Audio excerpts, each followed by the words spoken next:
Hey guys, this is Yahtzee here. Today I wanted to make a video about the healing class in Heroes of the Storm, particularly just looking at the fact that there are currently 16 healers in the game, and you would think that with having 16 healers and them all generally having the same job, which is to just give you more of the green stuff, like give you more health, that could become very similar. It'd be hard to have a lot of variety having 16 characters that are all designed to basically do mainly the same thing. So maybe you play a healer support type character in a game like Overwatch or some other class based shooter, or in League or Dota, or whatever sort of game, and maybe you have an itch to try another game that gives you the same sort of play style, to be able to do that. I just wanted to give a quick overview of just kind of how the healing mechanic is unique, and how each healer has a sort of unique mechanic to them. I'm not really planning on talking about their entire kit, going into extreme detail like this healer gets a stun, or this healer gets a CC by knocking people into a wall, or whatever. Like, not so much looking at the entirety of the kit, but more so the healing, and then maybe like one defining feature that just makes this healer different from the rest. So to quickly get into that, we can start with Auriel. So Auriel, her healing, basically, she heals in an AoE, which she can cast in a range around herself, so it doesn't have to emanate from herself. She can cast it at a distance, but it's always in a small AoE, and it is based on energy that she stores. So her doing damage stores energy, and also kind of tie in with her unique mechanic is that she can put a crown or a hat or whatever on an ally, and the damage they do contributes to her energy, and then she uses that to heal, as it says, at a 1-to-1 ratio, energy to HP. None of her abilities cost mana. Obviously, she doesn't have mana, so again, that's kind of a unique thing about how she operates. And that's really the main takeaway for Auriel there. Her very unique thing being that she stores energy and heals with that, and doesn't have mana. Now, Morales, her big claim to fame here is that she has the best single target healing in the game. Very good single target protection, with this armor and stuff as well. So that's kind of how her healing is unique. It's a beam that goes on one person within a range of herself, and she also doesn't have mana, but it will regenerate passively as long as it's not active. So she essentially has infinite resources, but she can go through them very quickly and have nothing, and then we'll need to take time to regenerate that energy, which there are ways she can regenerate her energy, and different mechanics and stuff as well, but generally you use it up. It's great single target healing, it's really effective for that, but you'll go through your energy pretty quickly if you don't turn the beam off every once in a while and manage it. As far as a unique sort of mechanic to her kit, she heals herself slightly while her beam is being channeled on something. It's nothing too crazy.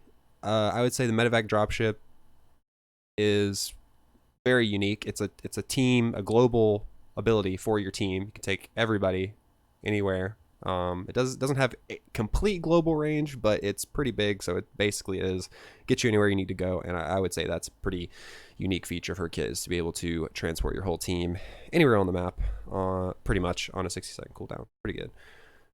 Kharazim. By the way, this video is all being done in one take, so I'm probably gonna stutter and waste a lot of time here. But Kharazim. So the thing with Kharazim's healing is it is an AoE. It's kind of similar size to Auriel's AoE heal, but it can only be cast from himself. It comes from Kharazim himself, so he has to be standing next to allies to get full use of this, which makes sense because he's a melee support, so he's going to be probably in range of the people who need it, typically. As far as his unique sort of thing that defines his kit, he's set up to be a pretty aggressive healer. It's probably one of the most aggressive healers in the game, I would say. He gets to pick a level 1, which is his trait in a sense. Which is kind of like the most defining thing that he gets in his kit, level 1. It always revolves around him getting 3 auto attacks off, and the third one will give an effect, whether that be extra healing from doing that. You can go straight up damage. You can just play him slightly more as a melee assassin type character, but it's never going to be quite as good as a true, damage dealing character. But you can play him a bit more in that style.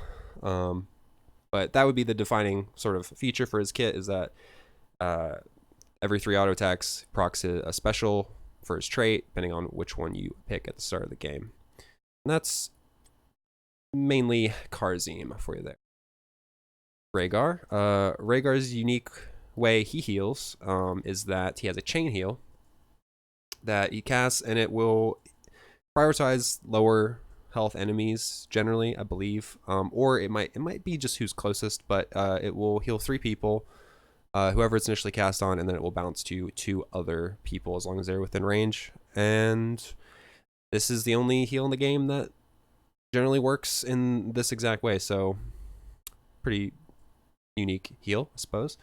For his sort of unique mechanic to his kit that he has Ghost Wolf, where he can mount, goes into Ghost Wolf form, and he is unable to be dismounted in this form. He gains movement speed, and he can also lunge out of it to do a bonus auto attack damage. So again, pretty aggressive, probably about as aggressive as Kharazim, but you don't have to play him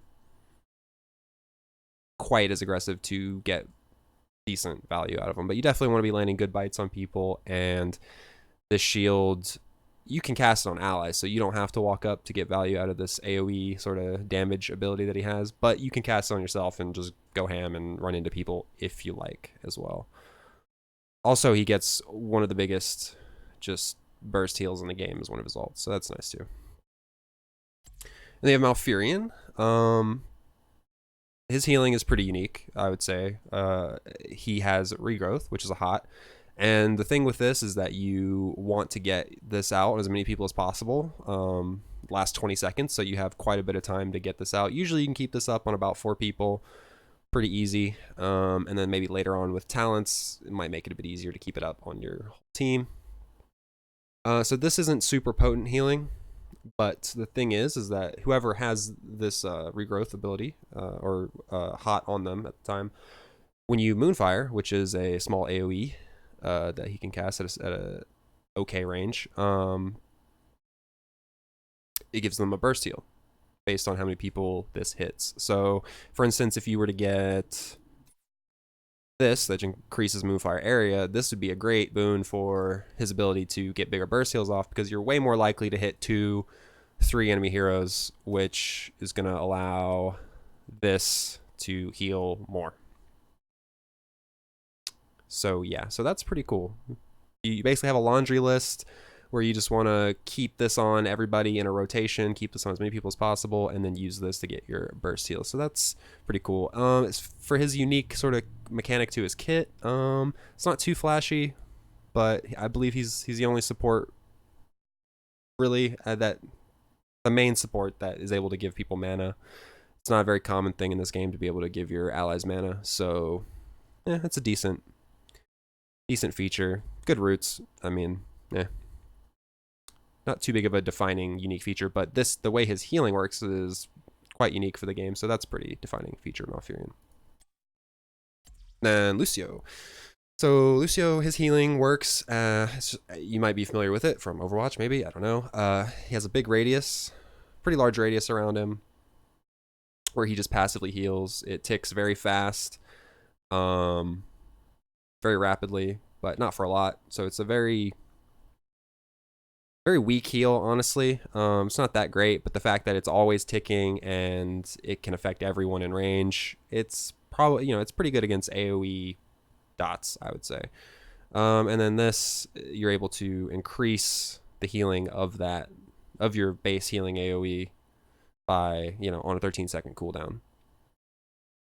So this would be your burst heal. Again, this isn't a great burst heal as far as saving one person, but I mean, if you're mitigating a lot of AOE damage, then it's pretty good. You know, it's pretty good. You just gotta pick him when the time is right. And so for his unique mechanic to his kit, he is on skates. That's really the main unique thing about Lucio is he's on skates. So he can't mount. So generally when he's traversing the map, he'll have slightly less mobility. Unless he's wall riding everywhere, which gives him a bit more speed. But in combat, his speed will be higher than most other heroes generally. So that's good. And he gets a trait where he can jump off walls and slow people. So that's nice too. That's not super critical to his main theme in healing though, but yeah. Drink some water.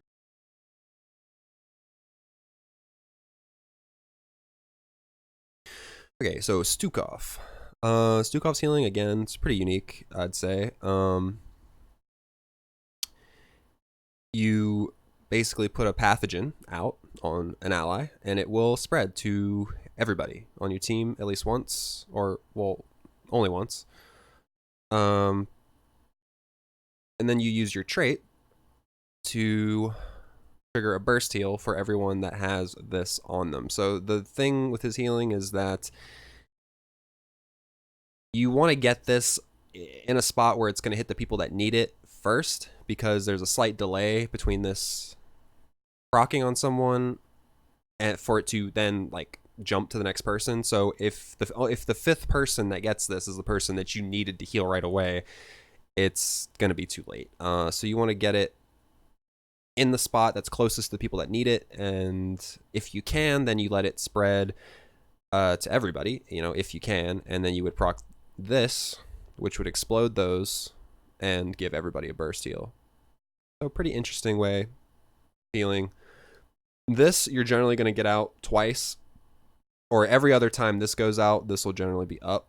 So you'll have a small heal for this, and then second time this goes out, you should have this available to then give a burst heal. So you got to manage this and hope your team knows what you have ready to go for them, so they don't get in too deep without you having your burst available. Stukov doesn't really have like a unique sort of trait thing that, other than this, really, that defines his kit, but there's a lot of nuance and like in the way that just all his entire kit works, that he doesn't really need a super defining mechanic. If I had to say a thing to just define Stukov, it's, you know, the combos with using this and this, because his trait ability detonates these as well, these slows that you can put out on people. So, and when you detonate it, it increases the slow, it does damage. So but you don't want to just use this and not have this out, because, you know, then your people aren't getting healing and you don't have your burst heal available because you wasted it for extra CC. So managing these two abilities with this, it creates enough of a mechanic suite for Stukov to define his kit there. Uther. So Uther, it's Q, not that crazy. It's basically a single target burst heal. Not too interesting of an ability at first glance. It also heals Uther as well, so useful. Not too crazy, but we'll come back to that. And then this, just a straight line heal, damages things that it hits in a line and heals allies. So this is like a bit more of a unique sort of heal than this. I mean, this is just a single target. You just click on someone and heal them. So not that, you know, like I said, not that crazy. This is a bit more unique. But the thing for Uther that really defines his kit is the armor that he's able to give. So every heal he does, no matter what it comes from, any heal that he gives to an ally, or just his basic abilities, but yeah, they get armor for 2 seconds. So that's kind of the thing that turns this from just being, oh, I just click on them and heal them, to, oh, I need to time this right to give him armor at the right time to mitigate the most damage. So that creates some nuance to these abilities here, where at first they seem kind of basic. And with Divine Shield as well, Uther is very good at saving people, mitigating a lot of damage for sure. So that's Uther for you. He gives armor, get out of jail free card with his ult. Pretty solid healer. Doesn't have great sustain over time, though. He'll run out of mana generally quicker than a lot of other supports. So you gotta really get a lot of value out of the armor that you're giving people to make up for that. So yeah.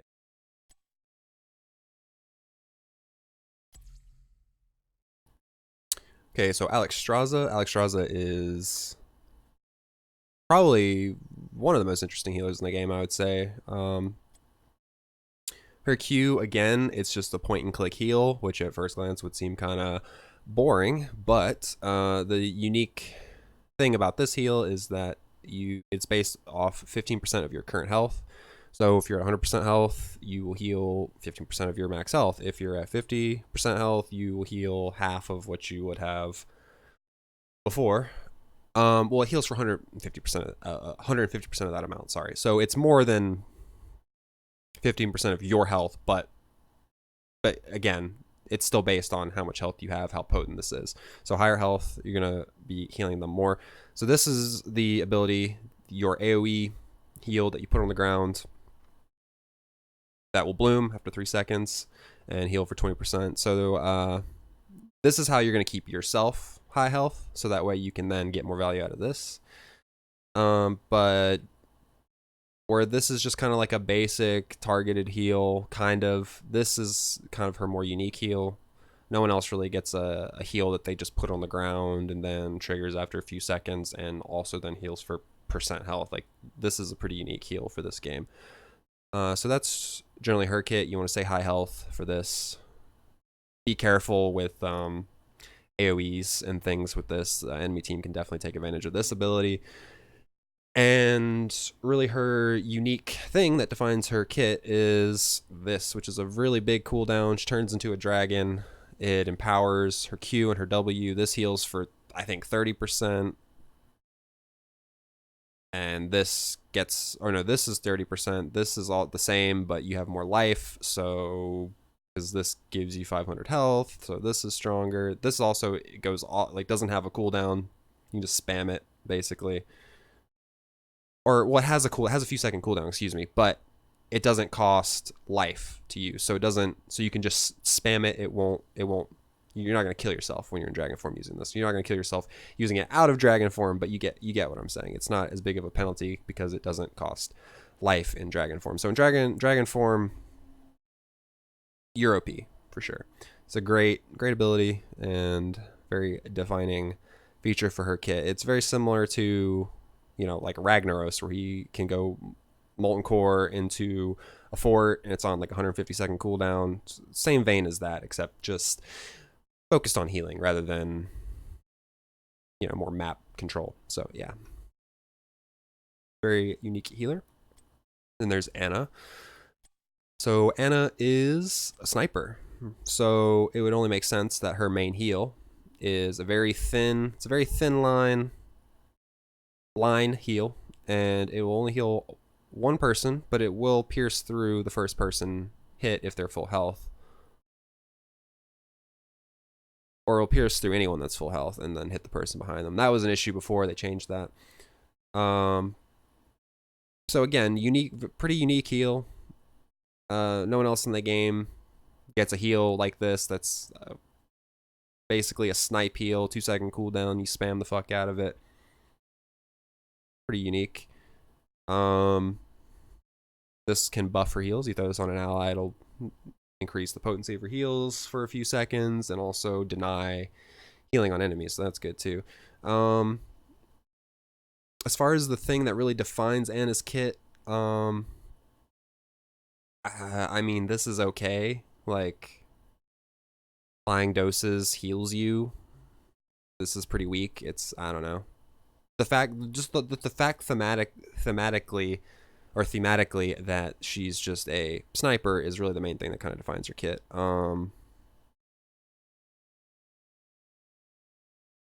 Mainly I'm just focusing on the way that these different heroes heal. So I think that's about it for Ana. The aim down sights, when you activate this, I guess this is kind of an important part. When you activate this, you become slower, but your heal, the range on your Q heal is quite a bit longer, and it will also always heal 2 people at that point. So that's a pretty big component there. You slow yourself, but increase the range of this by quite a bit, and heal 2 people instead of 1. So yeah, again, pretty unique setup for how she heals here. And then there's Tyrande. It's kind of an aggressive ranged support as opposed to, like Kharazim and Rhaegar, which are aggressive supports with their melee. Like most of their ranged supports among these are generally not meant to be played super aggro.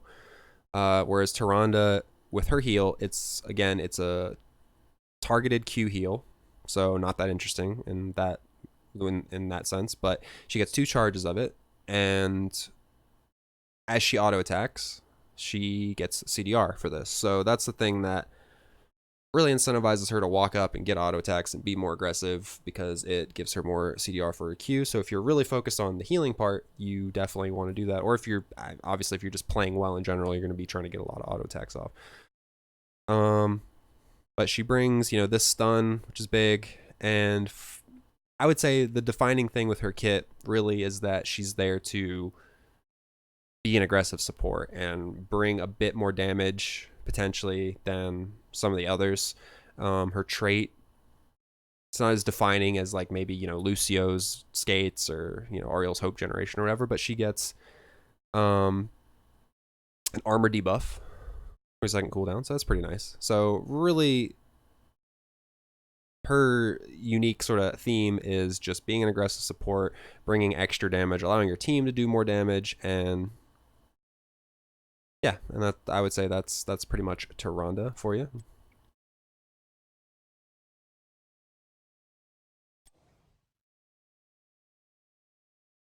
All right, so Brightwing. So Brightwing's heal is kind of similar to Lucio's in the sense that it is a radius around her where she heals, but instead of it ticking constantly like Lucio's does, it's on a 4-second 4-second cooldown. So the sketchy thing with this sometimes is that you got to manage where you are pretty well, because if 2 people need your heal, which it's not a huge heal, but it's something, right? I mean, it's the way you heal generally. So if 2 people need your heal and they aren't in your range, it's quite possible that one of them's going to get it and one of them's not, because unless they both step into your AoE heal at the same exact time, one of them's going to get it and the other one's going to have to wait 4 seconds. So it's good to make sure you're in the right spot as Brightwing so that doesn't happen, so you don't screw over one of your teammates and they don't get that heal tick and they got to wait 4 seconds. That doesn't feel great. But for her, like, defining feature for kit, really it would be her Z. She has a global on her Z where she can teleport to an ally anywhere on the map. So at a moment's notice, if someone's in trouble and they really need help and Brightwing's far away, she can just Z on top of them. She'll give them a heal, and I believe she also can give them a shield with a certain talent. So that's kind of like her sort of unique thing there. Whereas like Lucio has a skate, he can skate around, and Malfurion gives people mana. Brightwing, she has that global on her Z. And Polymorph. Can't forget Polymorph. It's a great ability.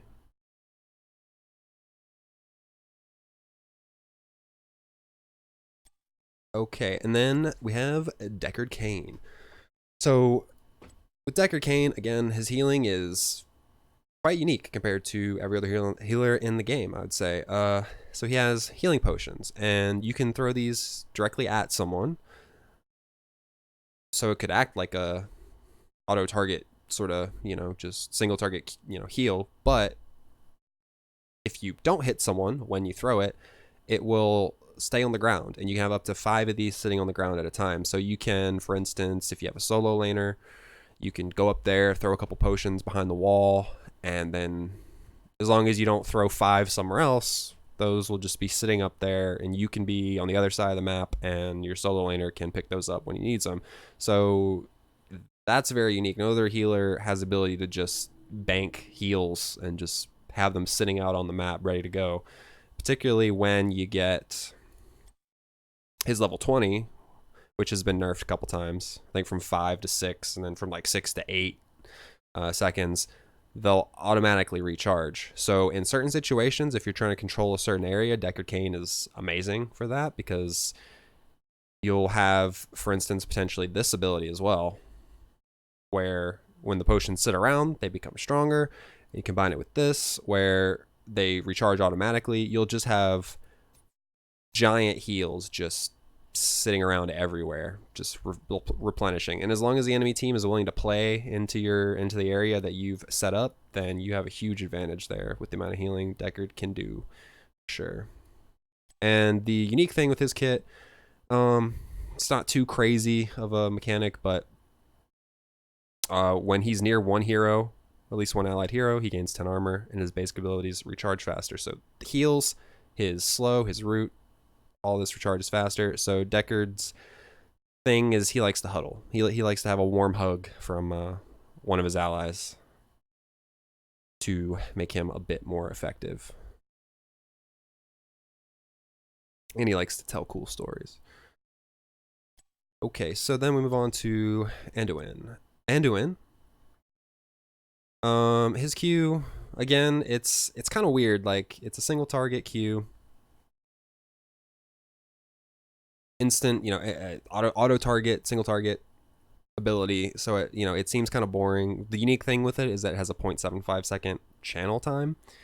So it has a unique mechanic, but it's kind of like a unique mechanic where you're like, well, it would just be better if it didn't have it, but then it would just be a 4-second single target heal, and it wouldn't have anything unique about it.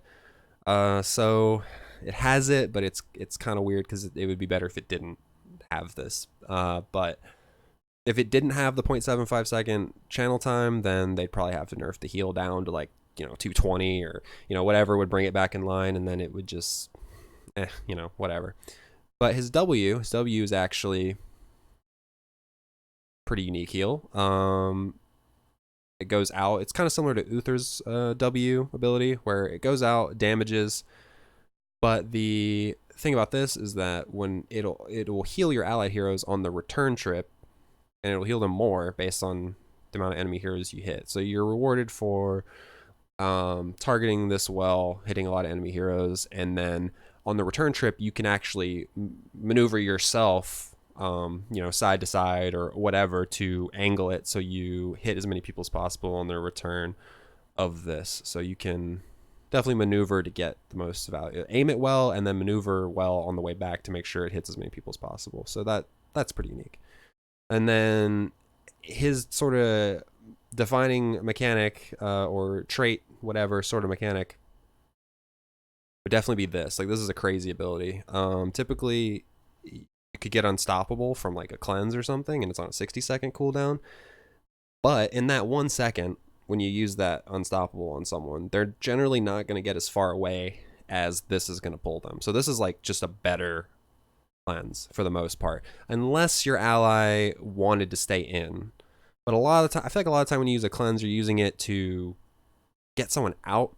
I guess there's plenty of times when you want to use it offensively as well. But my point being is that unless you're using a cleanse on a Genji or someone that has a really good mobility skill, generally this is going to get them farther from danger than how far they could walk with that 1 second of unstoppable. And they'll take less damage too, because you're pulling them literally out of the range of potentially some abilities, versus when they're unstoppable, they can still die. They can still take damage. And so this is just a great, and it's only on an 80-second cooldown, like I said, where a normal cleanse is on like a 60-second cooldown. So the cooldown reflects that this is kind of like a stronger ability. Also, you don't have to give up a talent tier. to use this. So 80 seconds is justified. It's still really good, even at 80 seconds. Really great ability for saving people, especially idiots on your team that just like to feed, you know? So that would be his sort of unique thing that he can do. No other healer can do this. This is a really good ability. And then we have Li. And Lily's kind of another case of, you know, her Q, it has a unique mechanic, but it would honestly be better if it didn't have it. It heals the lowest health ally nearby, and sometimes you don't want to heal the lowest health ally nearby. Sometimes you want to heal the person that's about to take all the damage that's half health versus the guy in the back line that's a quarter health.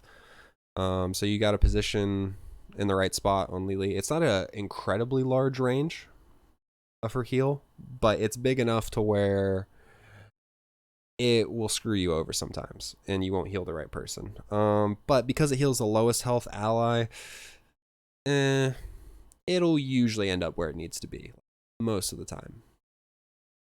But sometimes it doesn't. So again, it's like it's a unique way that this heal works, but it would be better if it didn't have that mechanic. But if it didn't have that mechanic, you know, it would have to probably be nerfed or it changed some other way, or it would just be more homogenized, and you know, that wouldn't be great either. So, and then so Lily, her sort of just unique thing about her kit, I guess, is that she gets movement speed when she takes damage for 1 second. So she becomes pretty slippery with this. Lilies are known for just running, you know, full speed into the enemy team, and then they think they got her, and then she just does a 180 and just runs away, and you can never catch her.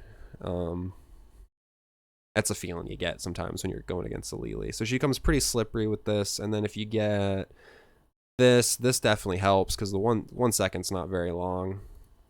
And then this also buffs that where you get armor while it's active. So if you were to take this, or excuse me, this with this, and you're against, like, let's say Lunara or something, like where you're constantly gonna have damage ticking on you, this could be very good addition to her baseline trait here and how this works. So Lily, very slippery little panda, awkward heal, but has a blind. I guess this is also, I almost forgot, this would be another pretty defining thing with her kit, is that there's not a lot of healers with very easy blinds, especially to have a blind just baseline on an ability from level 1, just ready to go. So very good at mitigating heavy auto attack dive sort of heroes. Greymane comes to mind. Things like that. And then finally, our last healer, Whitemane. She's actually getting a rework here in the next week from when I'm making this, so I don't know how much I should really say, but I suppose I can just give a brief sort of overview here since I'm here making this. She kind of works similar to Malfurion in a way, where she has a Q that she kind of wants to make sure is on as many people as possible. But the difference between this and Malfurion is that the mana cost skyrockets as you start casting more of these. So generally, you're not going to get more than 3 of these out, because if you do cast this more than 3 times, you're just going to go You're not going to have any mana. You're going to be screwed. So you're kind of limited by the insane mana consumption of this. Basically, like, you can just spam cast it over and over again and put it on everybody, but if you do that, you're going to be going back to base like immediately after that fight. So, but the thing with this is that when you have this on someone, it lasts for, when she heals someone, her trait, it lasts for 8 seconds, and they're healed for 100% of the damage that Whitemane deals. So primarily you're going to be using these as of right now. This does damage, and these will heal for 100% of the damage they do to people that have this 8-second buff applied to them. I think when they rework her, they're going to give her a more auto attack focused build. So in that sense, she becomes kind of similar to Tyrande, where she's got the auto attacks in that particular build, or even now, you know, because her auto attacks do contribute to the healing that they get from this. Um, so she's kind of like an aggressive, ranged, but more of a mage theme support, you know. Tyrande, obviously, she's got a bow. She comes off as being more of like a attack damage, like physical damage, like, you know, auto attack kind of hero, but an aggressive kind of support. Whitemane, not quite as aggressive as Tyrande in general, but still, it definitely helps. Definitely helps because all I know. In fact, I take that back. Like you would want to play Whitemane just as aggressive as a Tyrande because all her damage is her healing. So, yeah, very similar to Tyrande in that sense, but very unique in the way that she applies this to people, and then her abilities, auto attacks will heal them for that damage. So, pretty unique. Um, so if you made it this far, thank you for watching. I just wanted to make a video, you know, kind of commending Blizzard for the design. You know, it would have been very easy to take these 16 supports or healers and just have it feel very bland. Like I feel like there's plenty of games that have way fewer healer type characters and they don't feel as unique and nuanced as these do. So I know for a lot of people they look at HOTS and, you know, they think it's like a shit game and it's dead and no one plays it and whatever. But true or untrue as that may be, I can't deny personally that I think the HOTS team has, you know, done a pretty good job in designing these healers and making them all pretty unique and pretty fun to play, most of them, I would say. So thank you for watching, and you can comment if you have any comments, and have a great day.